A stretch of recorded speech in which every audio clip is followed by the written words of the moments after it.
Hello dear student. आज का हमारा टॉपिक है ऑर्गेनिक मेटल्स। ऑर्गेनिक मेटल्स हम किसके रिस्पेक्ट में पढ़ रहे हैं? इलेक्ट्रिकली कंडक्टिंग ऑर्गेनिक सॉलिड के रिस्पेक्ट में पढ़ रहे हैं। तो स्टार्ट करते हैं ऑर्गेनिक मेटल्स। देखो बेसिकली जो आपके ऑर्गेनिक मेटल्स हैं वो आपके क्या होते हैं? Electrically conducting polymer. Organic metals क्या हैं आपके? Electrically conducting polymer.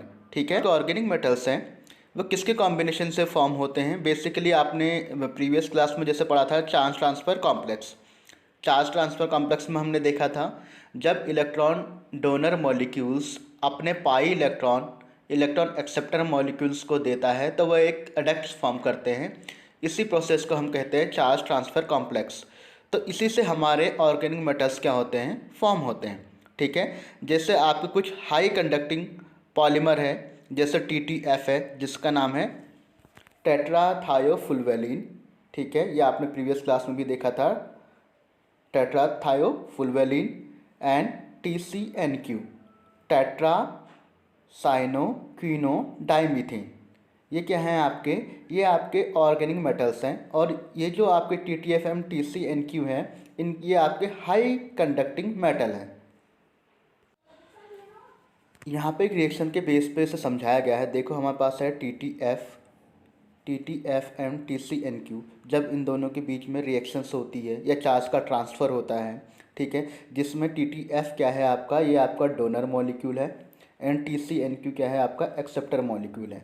तो डोनर मॉलिक्यूल अपने पाई इलेक्ट्रॉन डोनेट करेगा इस एक्सेप्टर मॉलिक्यूल्स को।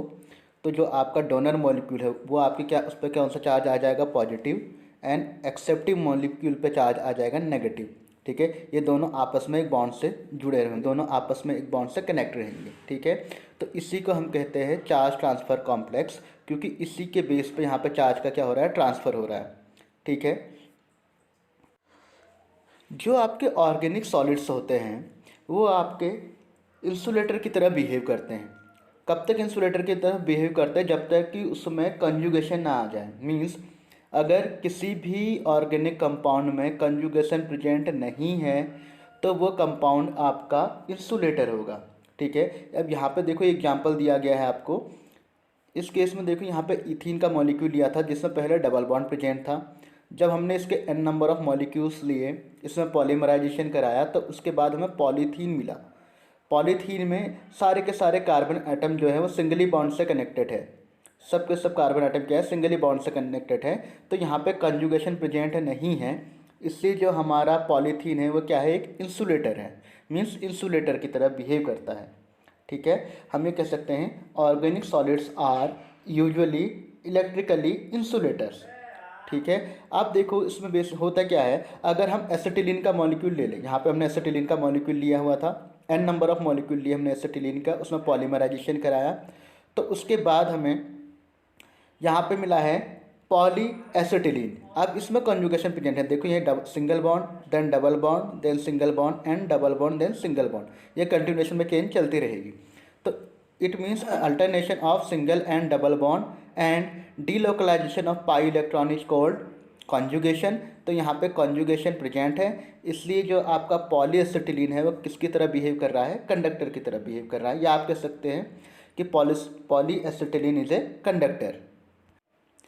अगर हम कंडक्टिविटी के पॉइंट ऑफ व्यू से देखें तो जो आपके पॉलीएसिटिलीन है, ये पॉलीएसिटिलीन में आपके मॉडेस्ट इलेक्ट्रिकल कंडक्टिविटी पाई जाती है। ठीक है, इट मीन्स इसकी जो कंडक्टिविटी रेंज होगी वो 10⁻⁹ ओम इनवर्स सेंटीमीटर इनवर्स होगी। ठीक है, अब इसमें भी अगर आप देखें जो पॉलीएसिटिलीन है ये भी आपके दो फॉर्म में होती है। एक होता है आपका सिस फॉर्म, एक होता है आपका ट्रांसफॉर्म। ठीक है, cis form and transform. Cis form की जो इलेक्ट्रिकल कंडक्टिविटी है वह है आपकी 10⁻⁹ ohm inverse centimetre inverse. And जो आपका ट्रांसफॉर्म है उसकी जो इलेक्ट्रिकल कंडक्टिविटी है वो लाई करती है आपके 10⁻⁵ ओम इनवर्स सेंटीमीटर इनवर्स। ओके, अगर आप पॉलीएसिटिलीन का कंपैरिजन करें ग्रेफाइट से तो उसके कंपैरिजन में पॉलीएसिटिलीन की जो कंडक्टिविटी होती है बहुत कम होती है, क्योंकि इसमें completely delocalisation of pi electron नहीं पाया जाता जैसा कि ग्रेफाइट में पाया जाता है। ठीक है, और आप कह सकते हैं कि इसमें कुछ ना कुछ बैंड गैप प्रेजेंट होता है, जिसकी वजह से इसकी जो कंडक्टिविटी होती है क्वाइट लो होती है। ठीक है, in comparison to graphite. Metal की कंडक्टिविटी इंक्रीज करने के लिए या किसी भी ऑर्गेनिक सॉलिड्स की कंडक्टिविटी इंक्रीज करने के लिए हम उसमें क्या ऐड करते हैं, डोपेंट ऐड करते हैं। जिस अमाउंट में या जिस मोल में हम डोपेंट ऐड करेंगे उसी के अकॉर्डिंग उसकी कंडक्टिविटी इंक्रीज या डिक्रीज करेगी। अब यहाँ पे हम कुछ ऑर्गेनिक सॉलिड्स और हैं, जैसे हमारे यहाँ पे है PP, ट्रिपल P। ठीक है, ट्रिपल P है आपका पॉलीपैराफिनाइलिन। इसकी मोनोमेरिक यूनिट आपकी क्या हो जाएगी, बेंजीन। मीन्स जब बेंजीन के आप n नंबर ऑफ मॉलिक्यूल्स लोगे तो आपको ट्रिपल P मिलेगा जो एक सेमीकंडक्टर की तरह बिहेव करेगा। ट्रिपल P क्या है आपका, पॉलीपैराफिनाइलिन। इट मीन्स जो आपकी पैरा पोजीशन है वहाँ पे आपकी बेंजीन रिंग ऐड होते जाएंगी, n number of benzene ring वहाँ पे ऐड होती रहेंगी। ये भी आपका क्या है, एक कंडक्टिंग बिहेवियर शो करता है, क्योंकि इसमें भी अल्टरनेशन में single and double bond present है, जिस वजह से इसमें क्या हो रहा है, कंजुगेशन प्रेजेंट हो रहा है। कंजुगेशन प्रेजेंट होने की वजह से इसमें कुछ ना कुछ कंडक्टिंग बिहेवियर आ रहा है, जिसकी वजह से ये सेमीकंडक्टर की तरह बिहेव कर रहा है। सेमीकंडक्टर मींस क्या होता है, जो आपके इंसुलेटर एंड कंडक्टर दोनों का बिहेवियर शो करते हैं। जो ट्रिपल P है आपके पास, इसकी कंडक्टिविटी इन्हांस करने के लिए इसमें हम डोपिंग कर देते हैं आयरन क्लोराइड की FeCl3। FeCl3 ऐड करने के बाद हमें जो अप्रॉक्सीमेट कंपोजिशन मिलता है उसकी कंडक्टिविटी क्या हो जाती है, ज़्यादा हो जाती है, और वो रूम टेम्परेचर पे भी उसकी कंडक्टिविटी रहती है 0.3 ओम इनवर्स सेंटीमीटर इनवर्स। मीन्स जब हम ट्रिपल P या पॉलीपैराफिनाइलिन की डोपिंग करते हैं आयरन क्लोराइड के साथ, तो हमारी जो कंडक्टिविटी होती है वो इंक्रीज़ कर जाती है, और वो किसके बीच लाई करती है, 0.3 ओम इनवर्स सेंटीमीटर इनवर्स।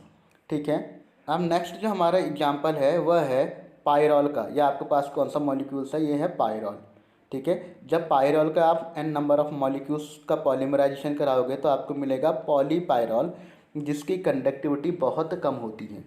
ठीक है, लेकिन ये जो आपका पॉलीपायरॉल है ये ऑक्सीडाइज हो जाता है आपके परक्लोरेट के साथ। किसके साथ, परक्लोरेट के साथ। क्लोरेट के साथ ये आपकी क्या हो जाता है, ऑक्सीडाइज हो जाता है, जिस वजह से आपकी P टाइप कंडक्टिविटी जनरेट होती है जो बहुत ही हाई होती है, which is around 10⁻²⁴ Om inverse centimetre inverse. तो देखो यहाँ पे हमने कुछ ऑर्गेनिक सॉलिड्स देखे थे। कौन सा ऑर्गेनिक सॉलिड्स देखे हमने, ऐसा ऑर्गेनिक सॉलिड जो इलेक्ट्रिकली कंडक्टिंग है। ठीक है, वो इलेक्ट्रिकल कंडक्टिविटी किस वजह से आ रही है, कंजुगेशन की वजह से आ रही है, और उसको इन्हांस करने के लिए हम उसमें क्या कर रहे हैं, डोपिंग कर रहे हैं। ठीक है, तो ये हमारे कुछ ऑर्गेनिक सॉलिड्स थे। Thank you.